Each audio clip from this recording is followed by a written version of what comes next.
नमस्कार. सर्व बंधू भगिनींना आरोग्य योजना संदर्भात एक महत्त्वाची माहिती, एक सूचना या ठिकाणी मी देऊ इच्छितो.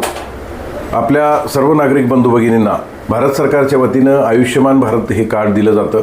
या कार्डच्या अंतर्गतसुद्धा या ठिकाणी सुविधा उपलब्ध आहेत. त्याचप्रमाणे महात्मा फुले जन आरोग्य योजना जी आहे त्या अंतर्गतसुद्धा या ठिकाणी सुविधा आहेत. त्याच्यासाठी आपल्या सर्वांना माहीतच आहे, राशन कार्ड लागतं, आधार कार्ड लागतं.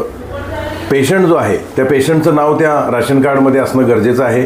त्याचप्रमाणे त्याचा जो कुटुंब प्रमुख आहे त्याचंही आधार कार्ड, राशन कार्डमध्ये नाव असणं वगैरे ह्या सगळ्या गोष्टी आहेत अंतर्गत. या ठिकाणी पुणे महानगरपालिकेच्या शहरी गरीब योजनेअंतर्गतसुद्धा आम्ही पेशंटवर इलाज करतो. त्याचाही लाभ या ठिकाणी सर्व प्रकारचे पेशंट घेऊ शकतात ज्यांच्याकडे शहरी गरीब योजनेअंतर्गत कार्ड आहे.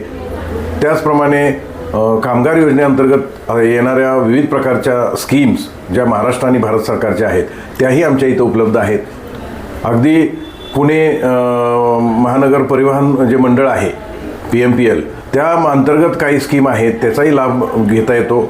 त्याचप्रमाणे पंतप्रधान योजना आणि मुख्यमंत्री आरोग्य योजना म्हणजे मुख्यमंत्री सहाय्यता निधी यामार्फतसुद्धा आम्ही ज्या पेशंटना लाभ मिळणार आहे त्यांना या ठिकाणी चांगल्यात चांगले उपचार केले जातात.